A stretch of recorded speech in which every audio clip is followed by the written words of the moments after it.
मेरा नाम ही संभव है तो इम्पॉसिबल जैसा तो कुछ लगता नहीं है ना। वाह, कबड्डी आप कबड्डी को एकदम इंटीग्रेट करना चाह रहे हो। हाँ, कबड्डी बहुत फास्ट स्पोर्ट्स है और ग्लोबल लेवल पे सक्सेस होने के चांसेस बहुत ज़्यादा हैं और ग्लोबल लेवल पे व्यूअरशिप आने के चांसेस बहुत ज़्यादा है। अभी यूपीकेएल कुछ ही टाइम हुआ है and suddenly world super kabaddi league पे आप जंप करे, so how was that for you? कोई भी आदमी काम करता है, मान लो बिजनेस कर रहा है, स्पोर्ट्स प्रमोशन कर रहा है, तो ग्रोथ तो उसका मार्केट समझ लिया है, तो इसलिए फिर ये नहीं कि हमें वर्ल्ड का मार्केट भी टैप करना है, मतलब लिमिटेड नहीं रखना है खुद को, तो we have to achieve something big.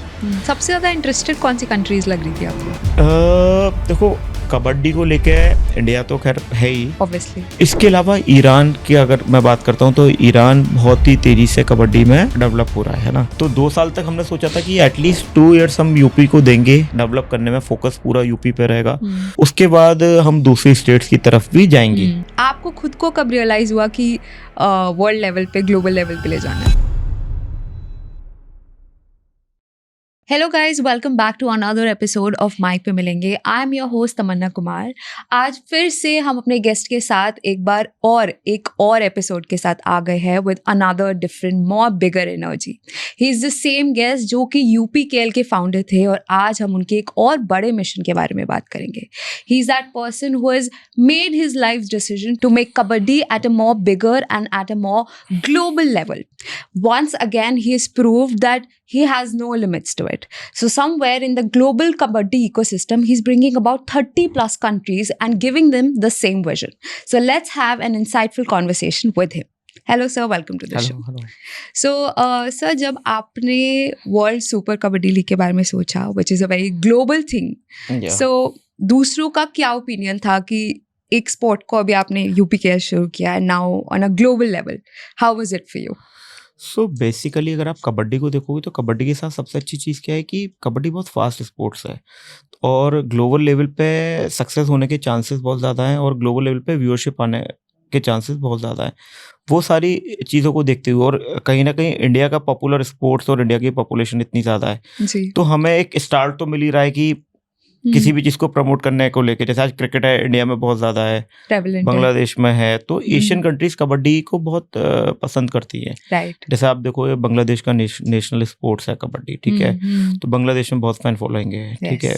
फिर और भी कई एशियन कंट्रीज है जो कबड्डी को काफ़ी प्रमोट, नेपाल है, नेपाल में बहुत कबड्डी है, इंडिया तो हम लोग देख ही रहे हैं। तो इसलिए फिर यह है कि नहीं यार, ये कबड्डी को ग्लोबल लेवल पे ले जाना बहुत ज़रूरी है और तभी मतलब पोटेंशियल देखा, कमर्शियल भी पोटेंशियल देखा, तो इसलिए फिर हम लोगों ने प्लान करा नहीं अभी ये गैप है। अगर मैं बिजनेस पॉइंट ऑफ व्यू से कहूँ तो मुझे लगा कि इस तरह का आईपी अगर ग्लोबल लेवल पे आ जाएगा, इस टाइम स्पोर्ट्स बहुत तेजी से ग्रोथ कर रहा है, ठीक है, तो इसलिए फिर हम लोगों ने प्लान करा नहीं, इसे करना चाहिए, मतलब this is the right time to develop global level kabaddi IP. तो आपको लगा नहीं कि अभी यूपीकेएल कुछ ही टाइम हुआ है and suddenly world super kabaddi league पे आप जंप करे, so how was that for you? Actually क्या होता है ना कि जब कोई किसी आप वेंचर में एंटर कर जाते हो, ठीक है, तो बहुत ज़्यादा स्लो प्रोसेस, क्योंकि हो सकता है कि उस फिलर को कोई दूसरा कर दे, करेक्ट, तो हम यूपी तक रह जाएंगे। तो ये सब सोचते नहीं, हम मतलब विजन, जैसे कोई भी आदमी काम करता है, मान लो बिजनेस कर रहा है, स्पोर्ट्स प्रमोशन कर रहा है, तो ग्रोथ तो उसका मार्केट समझ लिया है, तो इसलिए फिर ये नहीं कि हमें वर्ल्ड का मार्केट भी टैप करना है, मतलब लिमिटेड नहीं रखना है खुद को, तो we have to achieve something big, है ना। तो जब आप, ये बात हो गई दूसरों का पर्सपेक्टिव, आपको खुद को कब रियलाइज हुआ कि वर्ल्ड लेवल पे, ग्लोबल लेवल पे ले जाना है? एक्चुअली क्या हुआ कि मेरे सामने ना, मतलब कुछ मेरे कलीग थे, जब यूपीकेएल सक्सेस हुआ, तो जब कोई चीज़ सक्सेस होती है तो कई सारे आपको लोग अप्रोच करने लगते हैं कि आपको यहाँ भी, और क्योंकि उन लोगों को ये लगने लगता है कि मतलब इस कंपनी में, इस पर्सन में वो एबिलिटी है, पोटेंशियल, मतलब they have a potential to build the league और IP model, and they understand in better way कि कमर्शियल वैल्यू समझते हैं, फ्रेंचाइजी मॉडल समझते हैं, मीडिया पीआर प्लानिंग समझते हैं, तो फिर कुछ कबड्डी के ही से ही जुड़े लोग थे, तो उन लोगों ने अप्रोच करा कि मतलब you should do world kabaddi और you are coming as a young face and you know the market की किस तरह से चीज़ें लाई जा सकती हैं। तो देन हम लोग ने थाईलैंड प्लान करा, क्योंकि हमारा मतलब हमें ऑफर था साउथ एशियन कबड्डी फेडरेशन है, ठीक है। So they want to develop South Asian kabaddi league और एशियन कबड्डी लीग, है ना। So they are promoting kabaddi in Thailand, Malaysia and South Asian countries. सबसे ज्यादा इंटरेस्टेड कौन सी कंट्रीज लग रही थी आपको? देखो, कबड्डी को लेके इंडिया तो खैर है ही, ऑब्वियसली। इसके अलावा ईरान की अगर मैं बात करता हूँ तो ईरान बहुत ही तेजी से कबड्डी में डेवलप हो रहा है ना। इवन कई मैचेस देखने में आते हैं जो वो इंडिया के साथ भी फाइट करता है, ठीक है। तो मतलब ये सारे एंगल को देखते हुए ये तो समझ में आ रहा है कि कबड्डी में ग्लोबल पोटेंशियल भी है, सिर्फ थोड़ा मार्केटिंग, मीडिया, इंफ्रा, है ना, एक्सपोजर, वो सब लाने की जरूरत है। थोड़ा सा कमर्शियल वैल्यू लेके आना है, थोड़ा सा मीडिया एक्सपोजर बड़ा करना है ना, और थोड़ा सा जो कमर्शियल फ्रेंचाइजीज वाइज स्ट्रक्चर है, जो भी इन्वेस्टर्स ऑन बोर्ड आना चाहते हैं तो उनके लिए ROIs होने चाहिए, ठीक है। तो वो सारा पॉइंट ऑफ व्यू को देखते हुए हम लोग प्लानिंग कर रहे हैं। तो सर, यूपीकेएल और वर्ल्ड सुपर कबड्डी लीग के जो आपने पूरा प्रोसीजर है, इसमें तो बहुत बड़ा फर्क रहा होगा, आपने जो फॉलो किया होगा to make it a success. देखो, मेरा हमेशा एक चीज ये मानना है कि जैसे कहते हैं ना कि जब आप एक सीढ़ी चढ़ जाते हो तो आपको अपने आप ही चीजें होती चली जाती हैं। बट यहाँ पे मेरा पॉइंट ऑफ व्यू है कि कोई भी लीग बनती से यूपीकेएल है, ठीक है। अब मतलब यूपी में कम से कम अगर मैं बोलूँ तो 10 कंट्रीज समा जाएंगी।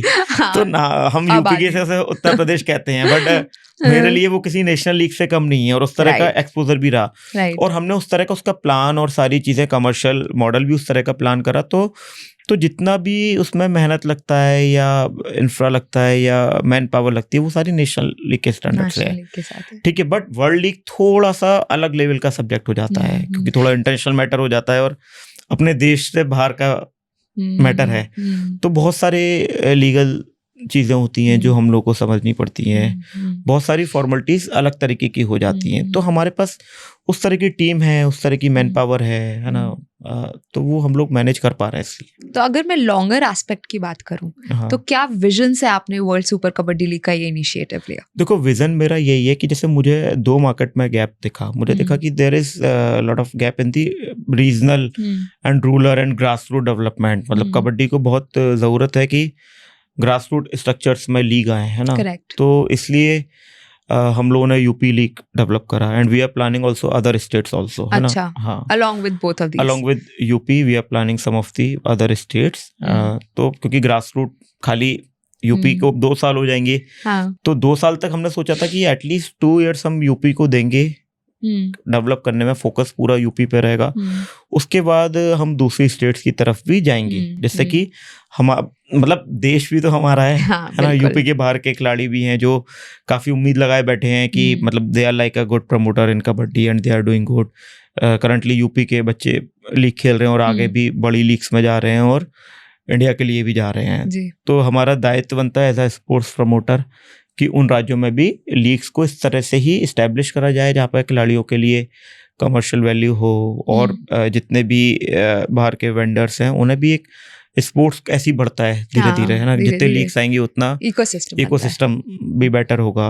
तो ये तो एक तो ये रीजनल हो गया, ठीक है। इसके अलावा मुझे ऐसा लगता है कि ग्लोबल लेवल पे कबड्डी का कोई भी इस्टेब्लिश IP नहीं है ना। अगर आप थोड़ा सा रिसर्च करोगे, there are lot of leagues in कुछ साल पहले बहुत सारे लोगों ने ट्राई करा है कबड्डी। तो मुझे ऐसा लगता है शायद वो उस टाइम कबड्डी के लिए राइट समय नहीं था, अच्छा, है ना। या आप ये कह सकते हो उस टाइम स्पोर्ट्स भी उतना नहीं था जैसे आज हम 10 साल में डिजिटल बहुत चेंजेस आए हैं, डेफिनेटली। तो this is the right time to develop global level sport और ग्लोबल लेवल कबड्डी। केस में हो गया right time right person. Okay, right time I know, but ये आप ही लोग बता सकते हो या मीडिया के लोग बता सकते हैं कि मतलब। आई बिलीव काफी अच्छा आपको इसका रिस्पांस देखने को मिला है। I was myself looking at UPKL and how अभी सब कुछ हुआ recently, so I believe you are very happy with the response, right? या क्योंकि जैसे हम लोग का यूपीकेएल हुआ उसको लेके काफी रिस्पांस था।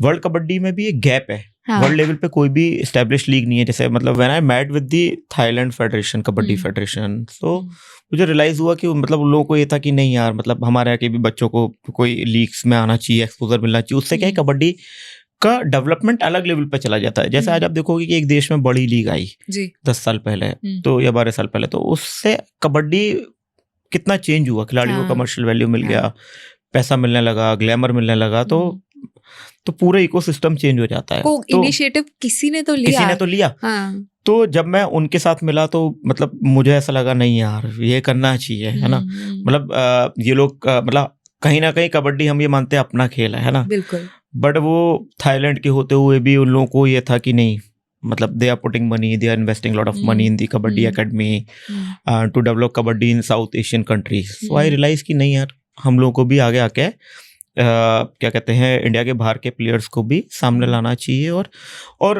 बिजनेस पॉइंट ऑफ व्यू से भी कहूँ तो मतलब this is a very good commercial model to us, है ना। बहुत अच्छे ROIs दिख रहे थे, है ना, क्योंकि वर्ल्ड नाम आते ही है ग्लोबल। जब जैसे आज हम डिस्ट्रिक्ट की बात कर रहे हैं कि गाजियाबाद खेल रहा है, मेरठ खेल रही है या कानपुर खेल रही है, फिर हम बात करेंगे कि इंडिया खेल रहा है, बांग्लादेश खेल रहा है, ईरान खेल रहा है या अरेबिक टीम्स खेल रही हैं, तो वो एक इन्वेस्टर्स के लिए भी एक डिफरेंट लेवल ROI है।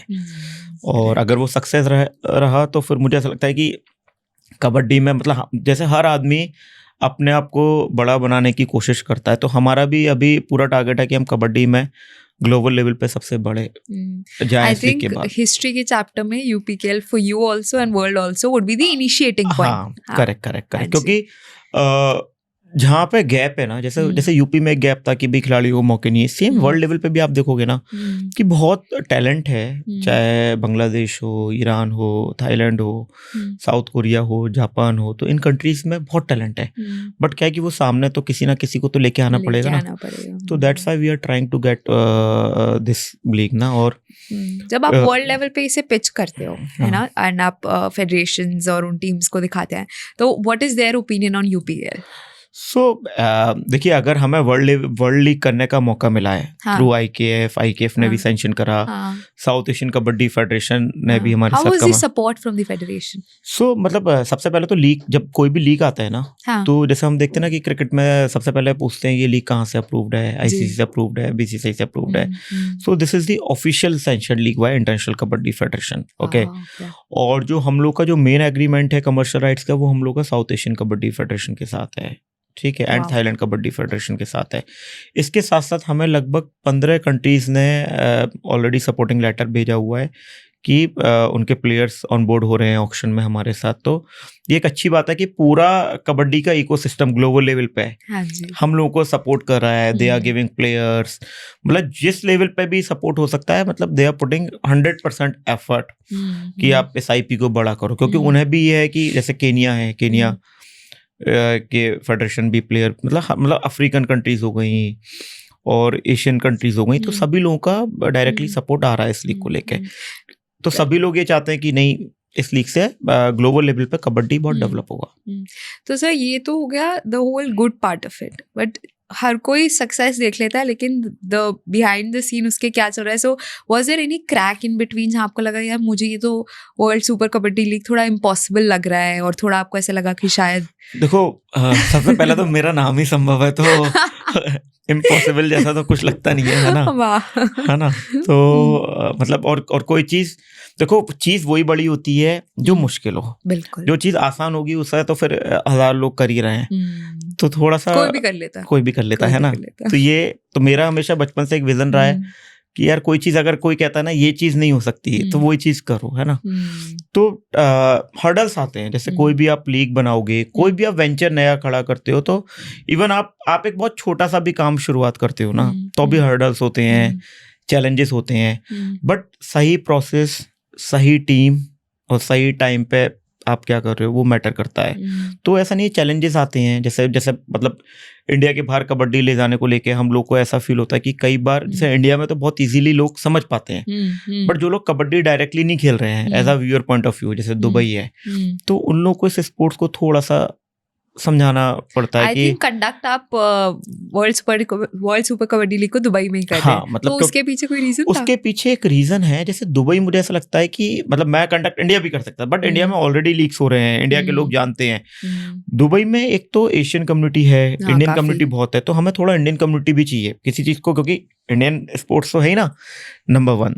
दूसरा मुझे ऐसा फैन फॉलोइंग उठेगा वहाँ मतलब से। इसे आप मेरे लिए एक सेंटर कह सकते हो। करेक्ट। दूसरी चीज, जितना मैंने रिसर्च करा है कि वहाँ के लोग वेलकम करते हैं, स्पोर्ट्स लविंग अच्छा कंट्री है ना। हाँ। तो वो लोग चाहते हैं कि कोई आके स्पोर्ट्स प्रमोट करे, ठीक है, तो वेलकम करते हैं बेसिकली, एक्सेप्टिंग कंट्री है है ना। दुबई। फिर तीसरा पॉइंट ऑफ व्यू है कि स्पॉन्सर वाइज भी वहाँ पे कई सारे मतलब ग्रोथ जिस तरह से हो रही है, नए नए आइडियाज पे लोग इन्वेस्टमेंट भी करते हैं, ठीक है। फिर इंडिया से बहुत ट्रैवल बहुत इजी है, वीज़ा प्रोसेस इजी है, तो अभी जितने भी रिसोर्सेज हैं मैक्सिमम इंडिया के ही है ना, मान लो मैन पावर है या चीज़ें हैं, तो इसलिए फिर हम लोगों ने दुबई चूज किया। और दुबई कहीं ना कहीं सेंटर भी है, जैसे आपको यूके के लोग भी दुबई में मिलेंगे, रशियन लोग भी दुबई में मिलेंगे, है ना। So this is the good thing for Dubai. So अगर 30+ कंट्रीज की बात करें तो what are the top countries जिसके लिए आप सबसे एक्साइटेड है? सबसे एक्साइटेड, देखो मेरे लिए तो कई सारी कंट्रीज में, अगर एक कंट्री का नाम लूंगा तो वो थोड़ा सा गलत हो जाएगा, है ना, भेदभाव होगा। बट जैसे बांग्लादेश है, ईरान है, ठीक है। इसके अलावा हम लोग चाहते हैं कि यूएस और कनाडा को भी ऐड करना चाहते हैं। फिर ऑस्ट्रेलिया में कबड्डी बहुत तेजी से अच्छा ग्रो कर रहा है, ठीक है। तो इस तरह जापान है। फिर साउथ एशियन कंट्रीज तो हमारा डायरेक्टली पार्टनर है। तो where will be the audience seeing world super kabaddi league? अगर इंडियन ऑडियंस को आगे जाके देखना देखो, होगा तो कहाँ देखने को इसमें ना मिलेगा? ग्लोबल डिस्ट्रीब्यूशन होता है मीडिया का हमेशा, ठीक है। तो आप जैसे इंडिया में अलग टीवी चैनल्स के साथ हमारा पार्टनरशिप चल रहा है, तो लगभग 50 से 60 कंट्रीज में आप world kabaddi league different TV channels पे देख पाते हो। जैसे मीडिएशन के थ्रू। हाँ, मतलब basically this called media distribution thing ना, कि अगर ऑस्ट्रेलिया में फॉक्स टीवी है तो वहाँ हम ट्राई करेंगे कि फॉक्स टीवी से दिखाए। बांग्लादेश में T Sports is the renowned channel, so we are pushing for T Sports. तो इंडिया में मान लो कई बड़े ब्रॉडकास्टर्स हैं, स्टार्स, जियो स्टार है, सोनी है, जी है। तो देखते हैं कि हम लोगों का किसके साथ मीडिया पार्टनरशिप बैठता है। तो सारी चीज़ें प्रोसेस में हैं अभी। ओके।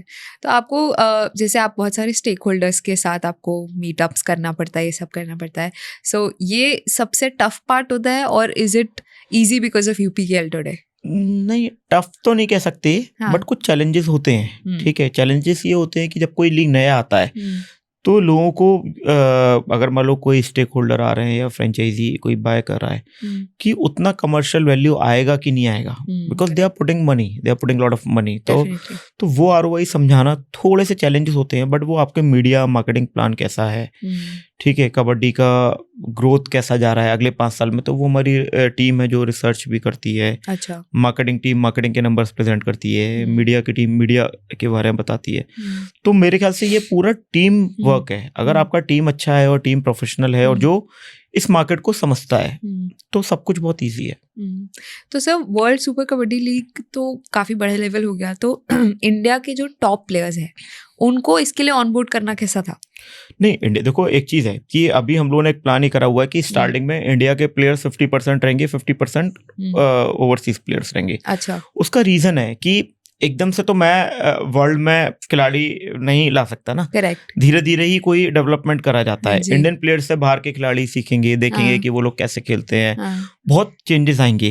बट 1-2 साल ये सक्सेस होने के बाद हमारा कोशिश है कि फॉरेन के प्लेयर्स ज्यादा हो, इंडियन प्लेयर्स कम हो, क्योंकि इंडियन प्लेयर्स के लिए तो इंडियन लीग्स हैं, स्टेट लीग्स हैं, नेशनल लीग्स हैं, यूपी के लिए, और अब आप और भी कर रहे हैं। किसी भी चीज को डेवलप करने के लिए अभी सपोर्ट चाहिए, एज अ मेंटर।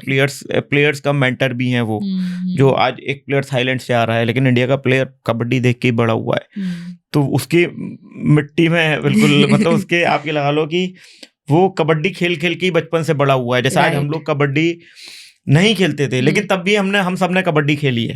राइट। तो ये सारी, तो इसलिए हमारा फोकस ये है कि इंडिया के प्लेयर थोड़े से फर्स्ट सीजन ज्यादा हो, है ना, और इन्वेस्टर्स भी इनिशियल लेवल पे इंडिया के ही ज्यादा होंगे, क्योंकि हाँ, तो वो सारे एंगल को देखते हुए ये रखा गया है। तो सर, ये तो होगी लीग।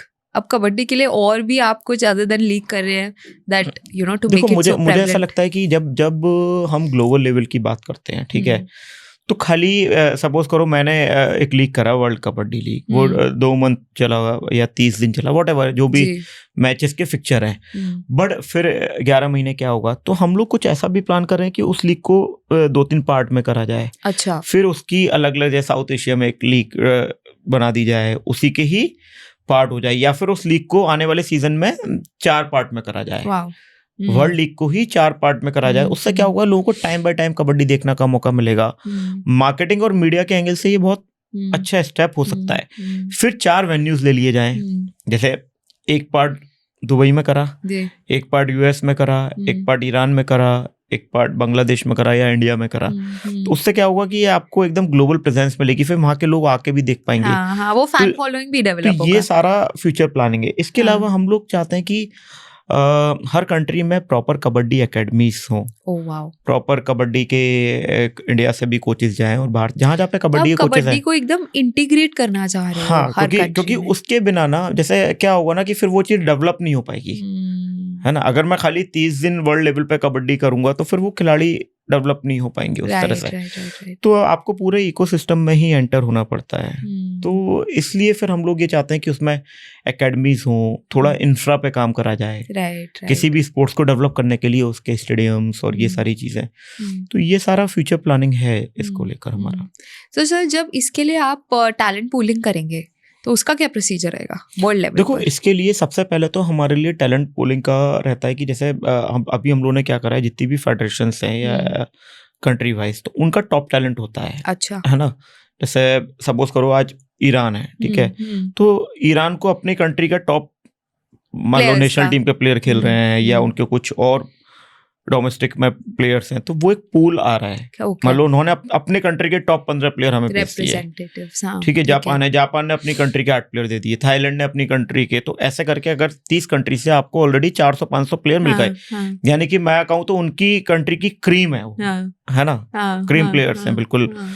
तो हमें मतलब टैलेंट तो वैसे ही आ गया, है ना। बिल्कुल। उसके बाद ऑक्शन होगा। ओके, तो आप लगाओ कि कितना रिफाइनिंग होगी। स्पोर्ट टीवी पे दिखना या मीडिया पे दिखना जरूरी है, व्यूअरशिप भी तो लानी है ना। बिल्कुल। तो standard of players, standard of sport हम लोग डाउन नहीं कर सकते। डेफिनेटली। तो सर, आपने काफी लोगों को कन्विंस किया होगा कि ये लीग पक्का ग्लोबल जाएगी, और फिर सपोर्ट तो बात की बात। तो how was that process for you personally? Actually कई बार ना मिक्स फीडबैक्स होते हैं। अच्छा, ठीक है। जैसे अगर मैं यूपीकेएल की बात करूँ, तो अगर मैं बहुत ज्यादा लोगों से डिस्कस करने जाता कि we want to start a state kabaddi league in bigger level and we want to put 10 CR 12 CR, तो लोग कहते हैं ठीक है यार, पहले एक बार करके देख लो। बट वो छोटे करके देख लो, तो छोटा तो हो ही रहा है ना।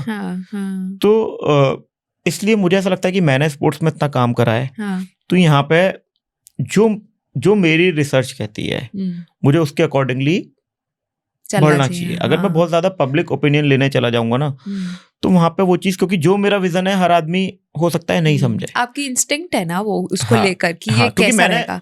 मैंने इस मार्केट में काम भी करा है ना। जैसे मैंने जैसे बहुत सारी चीजें ऐसी सीखी भी हैं जो हमने शायद किताबों से नहीं, जो काम करके सीख के आती हैं, समझ में आती हैं। ठीक है ना।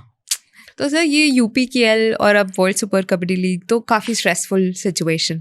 हाउ आर यू केटरिंग अपनी फ्रेंड्स फैमिली का सपोर्ट, हेल्थ कैसे मैनेज, कैसा चल रहा है स्ट्रेस? देखो, अगर मैं फैमिली की बात करता हूँ तो मेरी फैमिली फ्रेंड्स, आपको पता है कि मैं बचपन से बहुत पैशनेट रहा हूँ वर्क को लेके, करियर को लेके। तो सब चाहते हैं कि ठीक है, जैसे जिसमें जिसका मन लगा, अच्छी बात है ना, क्योंकि करियर तो भाई पेरेंट्स भी चाहते हैं, दोस्त भी चाहते हैं। और आज के टाइम पे अगर आप अपने काम पे फोकस हो, इससे अच्छी बात तो पेरेंट्स के लिए भी कुछ नहीं है। बिल्कुल। तो सब लोग सपोर्ट करते हैं, क्योंकि सब लोगों को लगता है ठीक है, अच्छे सब्जेक्ट पे भी काम कर रहे हैं, और फिर हम लोग जिस तरह से कर रहे हैं तो हम लोग के लिए एक कमर्शियल वैल्यू भी आता है। मतलब मेरे लिए तो ये ब्रेड एंड बटर भी है ना, मतलब मेरे लिए तो बिजनेस ही है ना। तो आपको लगता है कि आपके अंदर वो फैक्टर है कि एक मनी मोटिवेशन भी है, एक बड़ा फैक्टर यहाँ? पता है क्या, मतलब मेरा ये मानना है कि बिना पैसे के तो आज के टाइम पे कुछ भी नहीं है ना।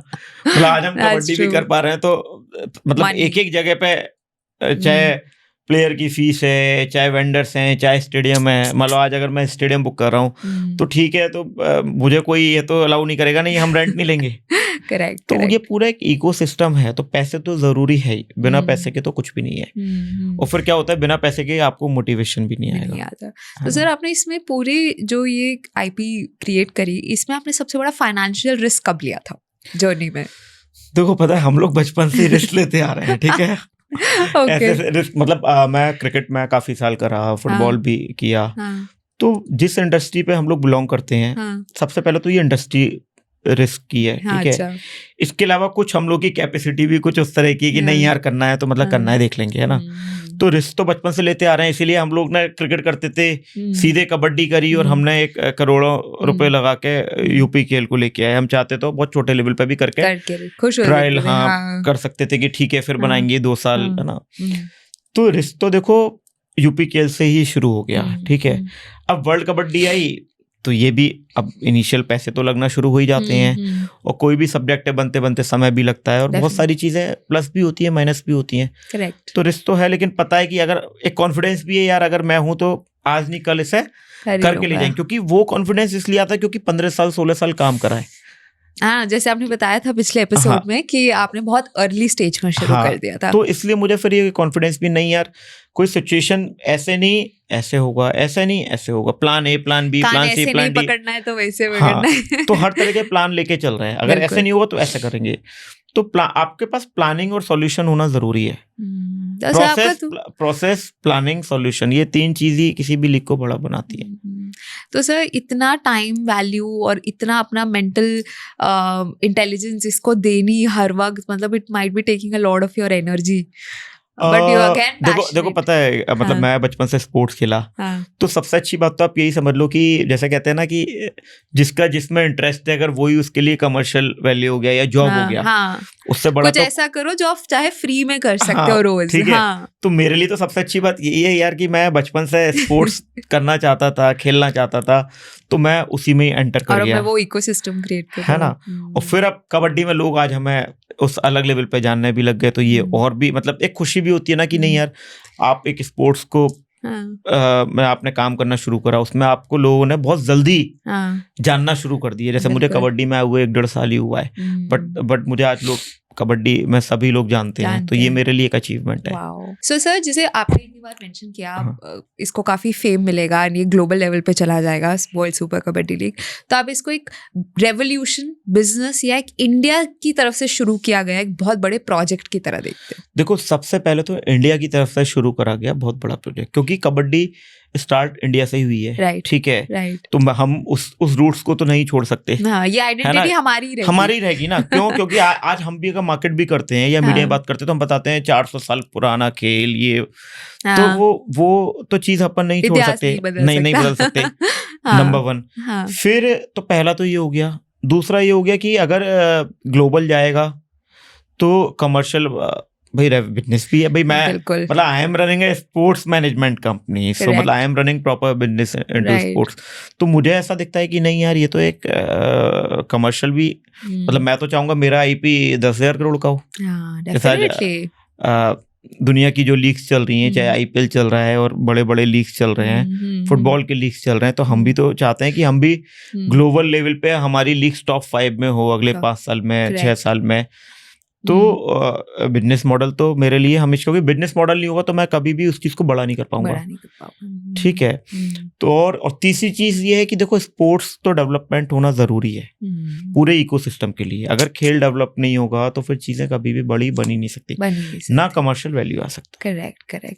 तो सर, जैसे मैं सोचती हूँ कि जैसे अभी तो यूपीकेएल या अभी जैसे नेशनल लेवल पे है, तो फिर भी काफी चाव है लोगों में। मुझे लगता है जब हम वर्ल्ड सुपर कबड्डी लीग की बात करते हैं, तो जब कंट्रीज के बीच में कंपटीशन होता है ना, तब लोगों में और कॉम्पिटिटिव और जाके मैचेस देखना, वो वाला फैन फॉलोइंग बढ़ जाता है। तो इस पे आपका क्या? इसमें देखो, मैं एक बात ऐड करना चाहता हूँ। जैसे जब हमने शुरू करा तो हमने कुछ नाम ऐसे रखे, अफ्रीकन, अरेबियन और इस तरह के, बट मुझे कुछ लोगों ने एडवाइस करा कि आपको इसमें ना डायरेक्ट कंट्री के नाम रखने चाहिए। अच्छा। क्योंकि एम्पैथी जुड़ेगी। आज आप देखोगे इंडिया वर्सेस बांग्लादेश मैच चल रहा है, या तो उसमें थोड़ा सा इमोशंस ज्यादा जुड़ जाते हैं बजाय एशियन, अफ्रीकन और इस तरह के नाम से। तो अभी उस चीज पे अभी हम लोग का ब्रेन स्टॉर्मिंग चल रहा है। जो स्पोर्ट्स नहीं भी दिखता है ना, उनका भी एक इमोशनल वैल्यू से कनेक्ट हो जाता है कि नहीं यार, इंडिया का मैच है ना। जैसे मुंबई इंडियंस खेलती है क्रिकेट में, तो मुंबई के लोग मुंबई इंडियंस खेल रही है, तो इमोशंस तो हमारे कनेक्ट होते ही है ना। तो कोई भी चीज है, सबसे पहले इमोशंस कनेक्ट होना बहुत जरूरी है। और कबड्डी के साथ सबसे आसान चीज पता है क्या है? हाँ। कबड्डी को जो देश प्यार करता है, जो देश देखता है, उसके पास इतनी भारी जनता है, हाँ। इतनी पॉपुलेशन है, तो मार्केट करना बहुत इजी है। सही में ह्यूमन रिसोर्स टैलेंट काफी हो फिर सकता है। एक पॉइंट और भी है, अगर आप ग्लोबल लेवल पे भी देखोगे ना तो इंडियन कम्युनिटी बहुत ज्यादा एक्टिव है। करेक्ट। जैसे दुबई में हम लोग का एक मोटिव ये भी था कि दुबई में साउथ की कम्युनिटी बहुत ज्यादा है। साउथ में कबड्डी सबसे ज्यादा देखा जाता है। अभी भी लीग्स में हमें काफी वहां से टैलेंट दिखा है देखने को इंडिया में। तो ये है पॉइंट की। तो आफ्टर अगर हम बात करें इंटरनेशनल लेवल की, तो नेक्स्ट रीजन आप कहाँ पे वर्ल्ड ये कबड्डी का बूम देखते हैं? अफ्रीका, यूरोप, साउथ एशिया, कहाँ देखते हैं, किस रीजन में? मैं देखता हूँ साउथ एशियन कंट्रीज में ना। अच्छा। क्योंकि वो लोग जिस तरह से प्लानिंग कर रहे हैं डेवलपमेंट करने की हाँ, तो और हम लोगों का भी, क्योंकि हम लोगों का फर्स्ट रिस्पॉन्सिबिलिटी अच्छा for the south Asian countries है ना। तो काफी सारे प्लानिंग है।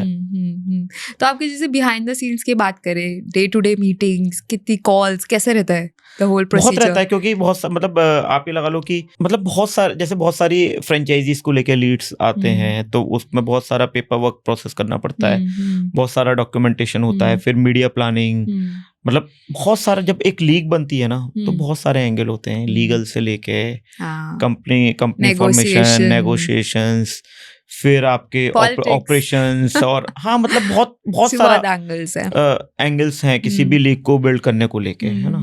तो अगर मैं बात करूँ वर्ल्ड सुपर कबड्डी लीग के एंड गेम के बारे में, अगर आपके मोटिव के बारे में, तो क्या ओलंपिक एंट्री मेंशन्ड, एकेडमीज खुलना, और क्या क्या आपका गोल है? सबसे पहले तो ओलंपिक में एंट्री होना जी, ठीक है, फिर एकेडमीज, मतलब पूरा, मतलब जैसे आज ग्लोबल हम फुटबॉल को देखते हैं ना, हाँ। तो हम चाहते हैं कि लोग कबड्डी को कि नो मैटर व्हाट फीफा हर कोई देख रहा है। करेक्ट। जैसे आज आप देखो बॉक्सिंग है, करेक्ट, तो एकदम फैन बेस है इंडिया के बाहर, है ना। फुटबॉल है, तो हम चाहते हैं कि ग्लोबल कबड्डी ऐसे हो कि जैसे आज फुटबॉल को लोग फॉलो करते हैं यूरोप में और इस तरह की कंट्रीज, साउथ एशियन कंट्रीज में। तो ये एक मोटिव है कि नहीं यार कबड्डी, क्योंकि वो पोटेंशियल है इस स्पोर्ट्स में।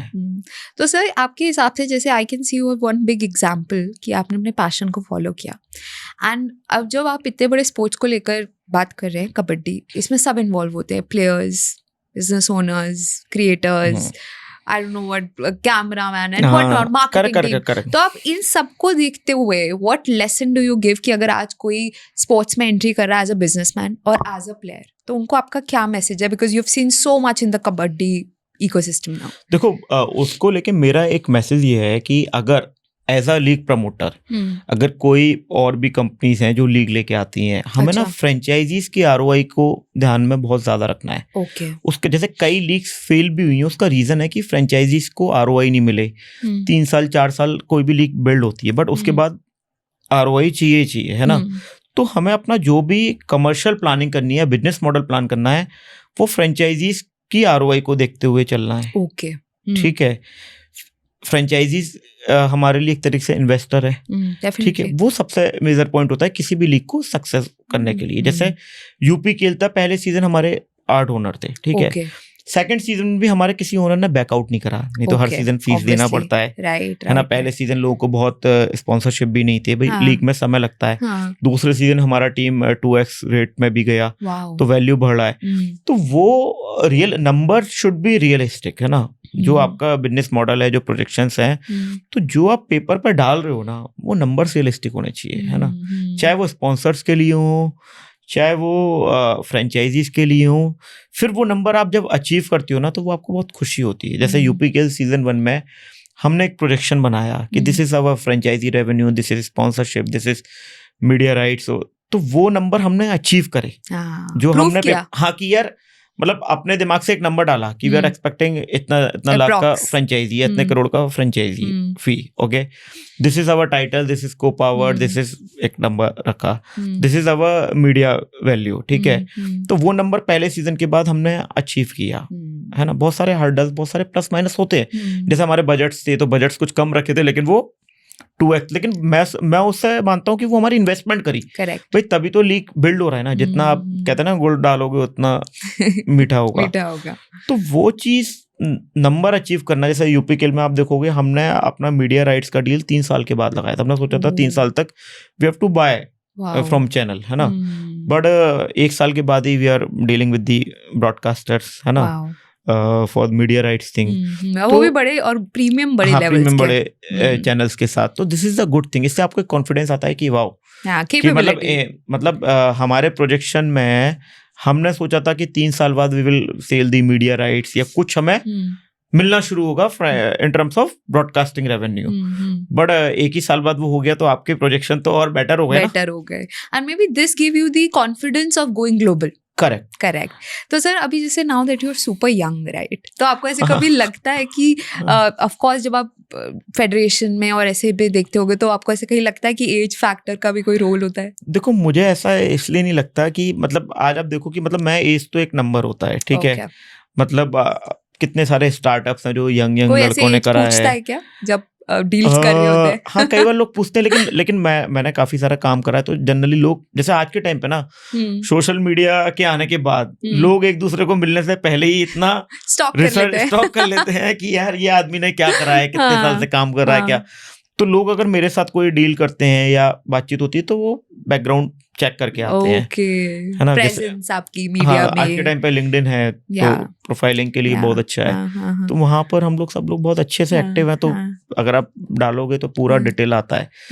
तो एज तो मैटर नहीं करती, लेकिन फिर भी मैं ये कहना चाहूंगा कि आज के टाइम पे आज आप देखो कितने यंग लड़के हैं जिन्होंने स्टार्टअप करके बड़ी कंपनियां बनाई हैं। तो ऐसा नहीं है कि मतलब हम लोग ने कुछ अलग कर दिया है, बट अच्छी बात यह है कि स्पोर्ट्स में थोड़ी मोनोपोली जैसी है ना, मतलब जिस बिजनेस को हम लोग कर रहे हैं क्रैक करना बहुत मुश्किल हो जाता है। तो मेरे लिए अच्छी बात क्या है कि इस मॉडल में बहुत ज्यादा यंग लोग नहीं है। और उसका एक रीजन है कि भाई मैं 18-19 साल की इससे शुरू करा, तो मैंने 15 साल जो लर्निंग करी, प्लस माइनस देखा, धक्के खाए, जब वो समझ नहीं होती, तो आज वो सारा एक्सपीरियंस जब मैं आईपी बिल्ड कर रहा हूँ ना, तो ये लगा लो कि वो सारा ट्रेनिंग थी, आज हम लोग मैदान पे उतरे। हर चीज का ट्रीटमेंट अब आपके पास प्लस माइनस है। जैसे मैंने 15 साल फेडरेशंस के साथ भी काम करके देखा, तो मुझे वहां का भी पता है कि यहाँ पे कैसे चीजें मैनेज करनी है।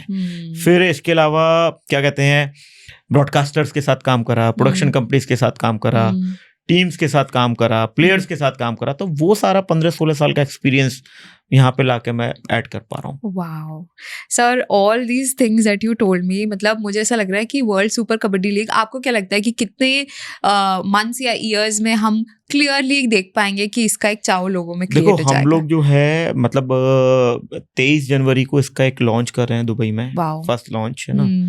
इसके अलावा जो हम लोग का प्लान चल रहा है वो मार्च या अप्रैल में इसका ऑक्शन करने का है, ठीक है, और जुलाई में हम लोग लीग को फ्लोर पे लेके आना चाहते हैं। तो दिस इज द प्लानिंग, मतलब जो हमारा टीम अभी एक्सपेक्टेड डेट्स है, but we have to check the calendar from the IKF, AKF5, क्योंकि बहुत सारे इंटरनेशनल इवेंट्स होते हैं। फिर हम लोग को क्रिकेट भी देखना पड़ता है, मतलब खाली कबड्डी कैलेंडर हमारे लिए काम नहीं करता, because cricket is a big thing in India. So तो बहुत सारी व्यूअरशिप इंडिया से आती है, तो डेट्स तो जब भी हम कोई भी UPKL हो चाहे वर्ल्ड कबड्डी हो, तो हम सबसे पहले देखते हैं कि व्हाट इज क्रिकेट कैलेंडर, कोई बड़ा IPL या कोई बड़ा लीग, वर्ल्ड कप जैसा कोई। After cricket kabaddi is catching the attention. After cricket kabaddi have very good numbers in terms of viewership you can say, but मतलब लोग पसंद करते हैं। अगर आप देखोगे, एक मैं आर्टिकल पढ़ रहा था उस दिन, शायद 1 महीने हो गया होगा, तो ललित मोदी जिन्होंने IPL, तो उन्होंने भी ये लिखा है कि इंडिया में क्रिकेट के बाद कोई स्पोर्ट है तो वो कबड्डी है। तो वो सब आर्टिकल पढ़ के बड़ी खुशी होती है कि चलो यार हम सही ट्रैक पे हैं,